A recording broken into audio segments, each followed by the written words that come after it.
தொலைக்காட்சி நேயர்கள் அனைவருக்கும் இனிய காலை வணக்கம். இது புத்தம்புது காலை நிகழ்ச்சியில் நலம் வாழன்ற பகுதியில் யோக பயிற்சிகளை பற்றி பார்த்துக்கிட்டு இருக்கோம்.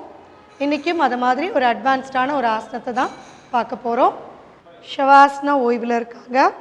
இப்போ இதிலிருந்து போன பகுதியில் சர்வாங்காசனமும் அதோடைய வேரியேஷனும் பார்த்தோம். இந்த பகுதியில் ஹலாசனம் பார்க்க போகிறோம். ஹலாசனம் அப்படின்னா ஏர் கலப்பை ஆசனம்.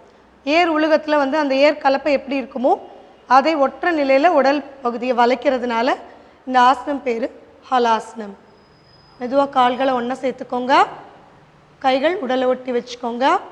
சர்வாங்காசன நிலையிலிருந்தும் வரலாம், அல்லது அப்படியே டைரெக்டாகவும் கால்களை மேல் நோக்கி பின்னோக்கி தள்ளி ஹலாசன நிலைக்கு கொண்டு வரலாம். மெதுவாக கால்களை தரைக்கு கொண்டு வாங்க. கைகள் பின்னாடி தோள்பட்டை அளவில் கைகளை எவ்வளோ முடியுமோ அவ்வளோ அளவுக்கு சேர்த்த நிலையில் வைக்க. கால் விரல்கள்லாம் நல்லா தரையில் பதிஞ்சு இருக்கணும். இப்போ அப்படியே மெதுவாக கால்களை விரிங்க. கால் விரலை தரையில் வச்சு அழுத்தியே செய்யலாம், படுக்க வைக்கணும்னு அவசியம் இல்லை. மெதுவாக கால்களை ஒன்றா சேருங்க. இடுப்பில் கை கொடுத்து கூட நம்ம சப்போர்ட் பண்ணிக்கலாம். மெதுவாக இப்போ இரண்டு கால்களையும் ஒன்றா சேர்ந்து வலது பக்கமாக நடந்து போங்க.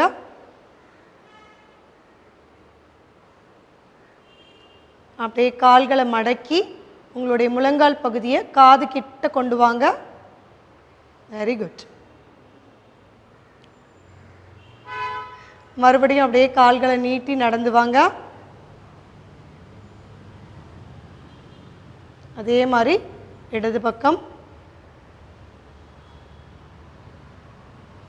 அப்படியே கால்களை மெதுவாக மடக்குங்க.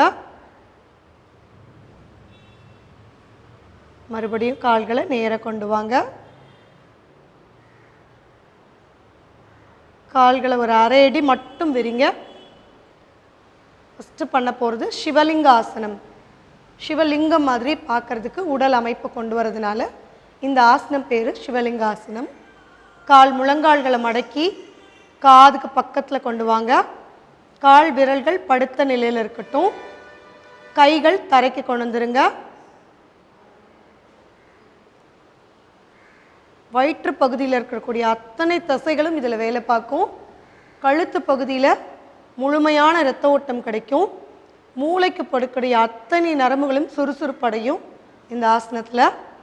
மறுபடியும் ஹலாசனம் வந்துருங்க. மெதுவாக ஆசனத்துலேருந்து மெதுவாக ஹலாசன நிலையிலேருந்து இப்போ அடுத்த வேறு ஒரு ஆசனம் கர்ணபீடாசனம். அதாவது நம்மளோட உடம்பில் இருக்கக்கூடிய பேஸ், பீடமாக இருக்கக்கூடிய இடத்தை வலுப்படுத்தக்கூடிய ஆசனம். கால்கள் ஒரு அரை அடியிலேருந்து ஒரு அடி வரைக்கும் காலை விரிக்கலாம். அப்படியே முழங்கால்களை தரையில் வைங்க. காதுக்கு பக்கத்தில் கால்கள் படுத்த நிலையில் இருக்கட்டும். கைகள் சங்குமுக முத்ராவில் வச்சுக்கோங்க. சங்குடைய முகம் மாதிரி இருக்கக்கூடிய முத்ரா. இதில் சுண்டு விரல் காதலையும் பெருவரல் நாடியிலையும் வச்சு இம் அப்படின்ற மந்திரத்தை உச்சரிக்கிறதுல மூளைக்கு போகிற அத்தனை நரம்புகளும் சுறுசுறுப்படையும். நல்ல பாசிட்டிவ் எனர்ஜி கிடைக்கும். நெகட்டிவான தாட்ஸ் வராது இந்த ஆசனங்கள் பண்ணத்தில்.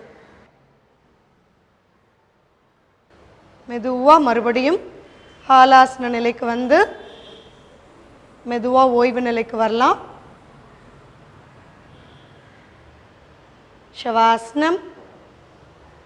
இதோடைய மாற்று ஆசனமும் மச்சாசனம் தான். நல்ல ஒரு அட்வான்ஸ்டான போர்ஷன் பார்த்தோம். இதெல்லாம் குழந்தைங்க பயிற்சி பண்ணாங்கன்னா குழந்தைகளோட ஆரோக்கியம் எந்த அளவுக்கு மேம்படும்ன்றதை உணர்ந்து யோக கலையை குழந்தைகளுக்கு கொண்டு போய் சேர்ப்போம். வருங்கால சந்ததி ஆரோக்கியமான சந்ததியாக வரணும்னு சொல்லி விடைபெறுகிறேன். நன்றி, வணக்கம்.